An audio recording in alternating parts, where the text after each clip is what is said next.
The king who built fairy tale castles was not living in a fairy tale at all. Ludwig II became King of Bavaria in 1864. While still young, Bavaria was a proud kingdom, but Europe was changing fast. Wars, alliances, and the rise of a unified German Empire reduced what a Bavarian king could truly control. Ludwig inherited a crown, but not unlimited power.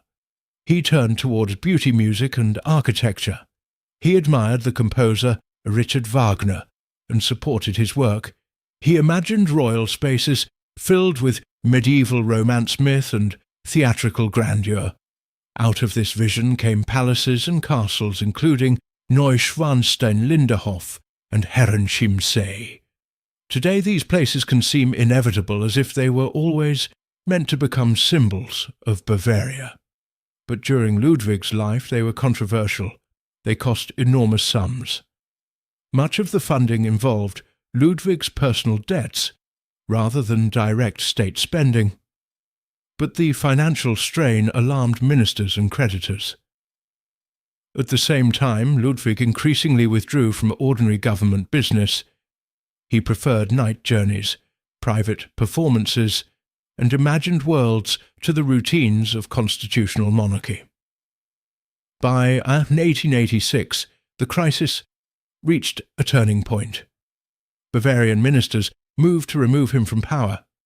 A medical report declared him unfit to rule, though historians have long noted that the process was politically charged and that Ludwig was not examined in the way modern standards would require. Soon after, Ludwig was found dead in Lake Starnberg with the doctor who had certified him. The exact circumstances remain uncertain. Responsible historians avoid turning that uncertainty into a solved mystery. What is clear is the reversal. The castles that helped make Ludwig seem irresponsible in life became the foundation of his afterlife, in memory. Neuschwanstein, unfinished when he died, later became one of the most famous castles in the world. The dream that worried his ministers became a cultural treasure.